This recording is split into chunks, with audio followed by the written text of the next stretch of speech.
told him in the locker room, he had unbelievable courage to step up and make those shots. So, what a game. I mean, what have we done in this arena all year with unbelievable games? People that paid for their tickets, they got their money's worth this year. This league's unbelievable. How about that game? It was like nobody could score in the first half, and then it was 1,000,000 points in the second half. It was just unbelievable. So, I'm really pleased we won. I'm really pleased we get to play on. Our kids never quit. They haven't all year. We've been in so many different circumstances, and we fought foul trouble, guys playing that, you know, playing out of position. We played tonight. Lloyd Neely's out for the year. We lost our 5th kid.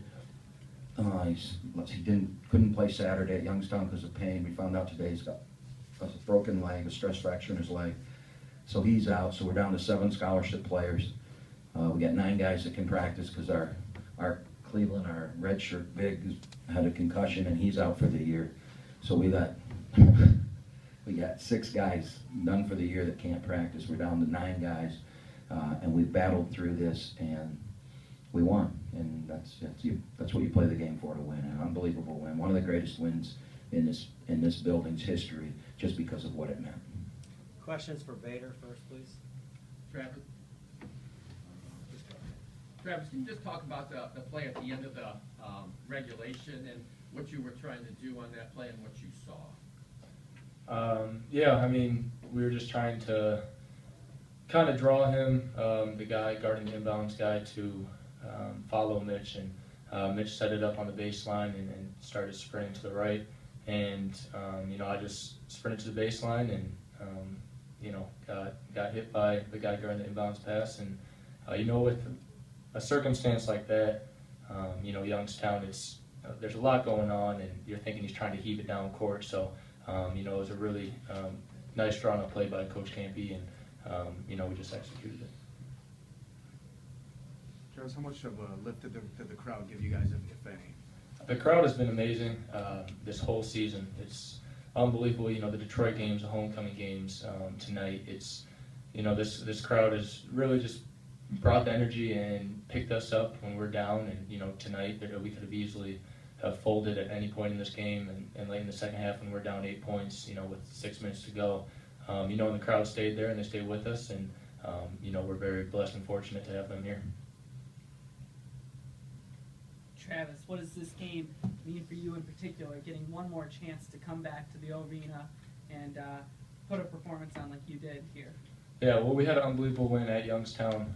You know, our guys really played hard and wanted to come back here and, you know, get a home game the first time in the Horizon League tournament.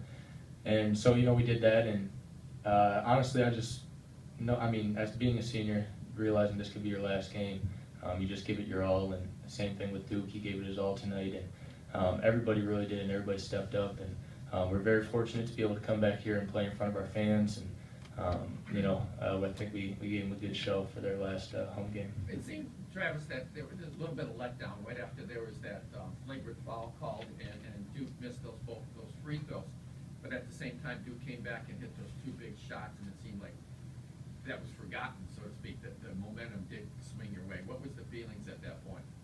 You know, that's just Duke.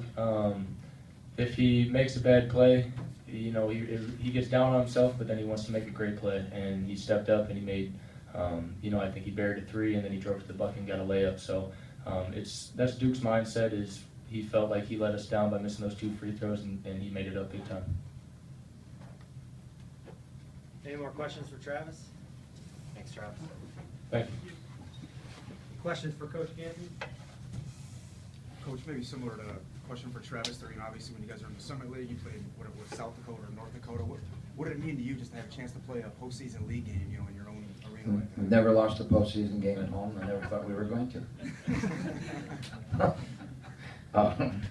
It's great. I mean, we've battled all year to get home court, and we won because we had home court. The fans were unbelievable. They willed us to the win in the last.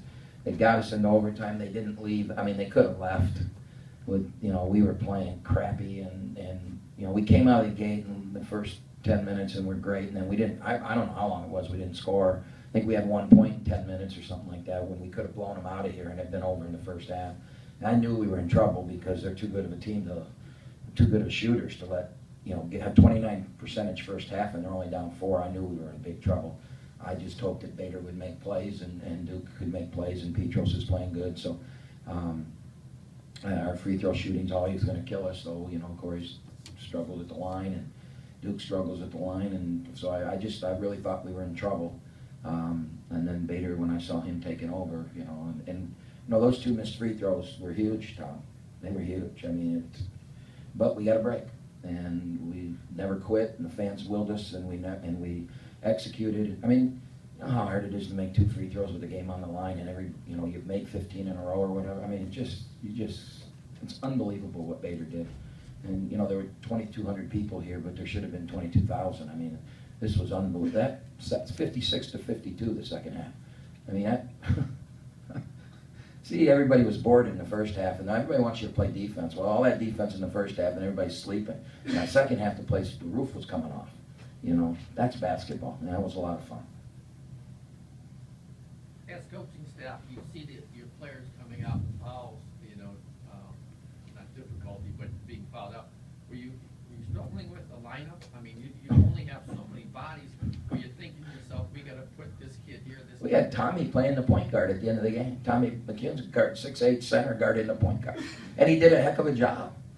Although I will tell you that, I mean, Tommy, if you had to give a gold star out or a game ball, sure Bader, but Tommy McKeon got an offensive rebound and a putback, and he made an easy layup into a tough shot and made it. Made 3 out of 4 from the free throw line, guarded very well. Now, I think Kendrick got too good of a look at the end to tie it. It could have gone into double overtime. He got way too good of a look. And then Mitch made that stupid play of fouling the dunk. I mean, but that's us. We do a lot of stupid stuff.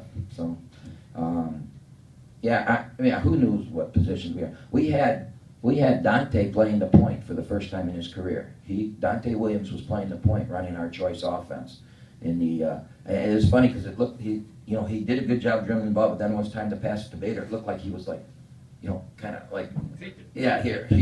I don't want to throw it to you, just take it from me. So, yeah, I mean, you think about all that and how we executed, and we scored 15 points in overtime, and you've got to give these kids as angry as I've been with this team, and as much as I've yelled and said, we can't this and we can't that, and we're not smart and we don't shoot.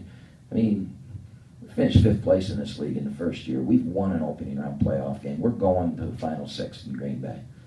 And they're feeling pretty good about themselves right now. So I wouldn't be surprised if we play pretty well next Friday. Coach, you had a first-round game and you get the win. That's a follow-up question that I have with this, too. Do you feel like there was a different intensity in this game than your other Horizon League matchups, and do you think that that's going to help you when you travel to Green Bay to face Wright State? I don't think there was a different intensity. I think you got to bring it in this league every night. I think there was a different ending. There was a lot of talk in timeouts. We're not going home. We're done. We're not done. This is not our last game. We kept talking about that, which you don't say that stuff during the regular season. So there was a different purpose for the game. But I think both teams played their tails off. Both teams were exhausted. Did you have to sell that last play at the end of regulation? Well, it's the second time we've won a game like this with that exact same play.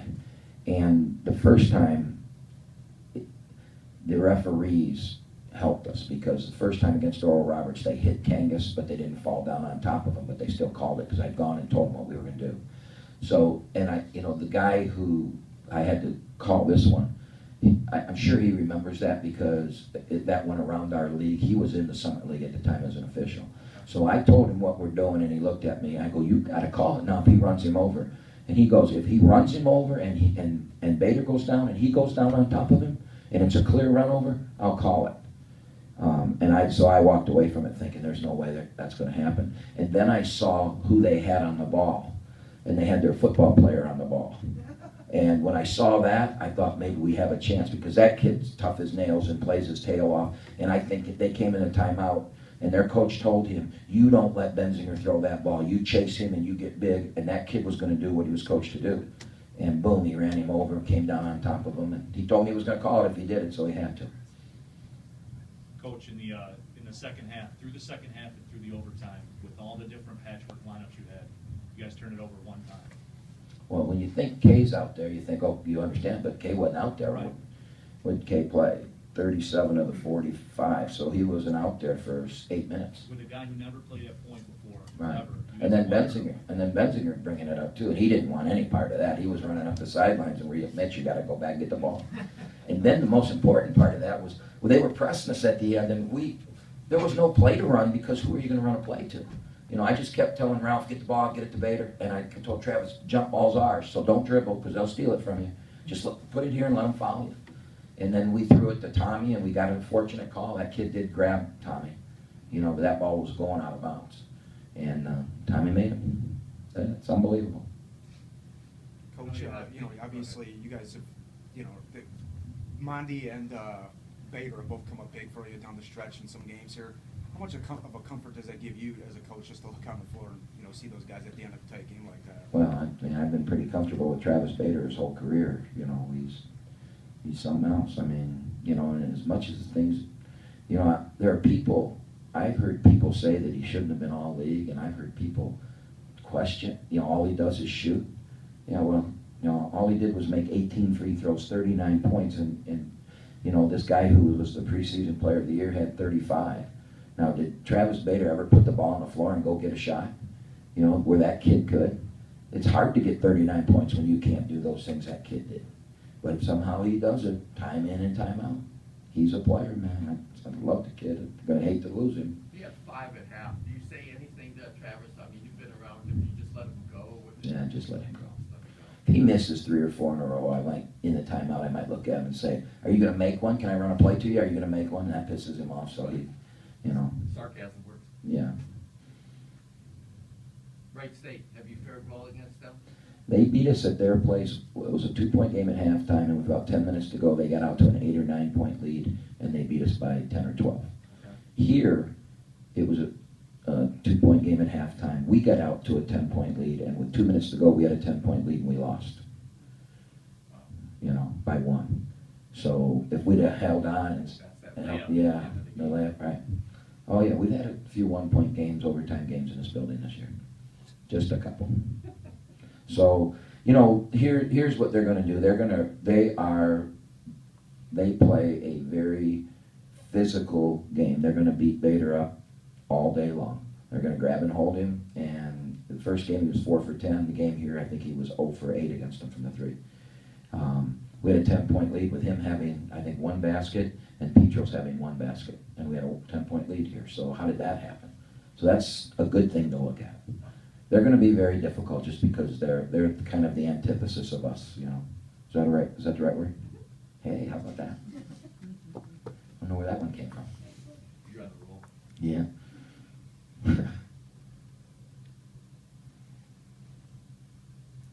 What a game, huh? What a game. Is there any other game that I haven't seen a game here. I know you guys have played games like this elsewhere. Have you played a game like this here? Seems like every game's like this, but this one was just 56-52 in the second half. I mean, they were 2 completely different halves. Yeah. And then it seemed like you just didn't have a chance at the end. Right. Somehow the rabbit came out. You know what made this one unique is all the players having part of it. You know, Ralph Hill, what he did, you know, guys that you would not expect to do anything, doing things and making plays. I think that's what made this one unique over all the rest of them.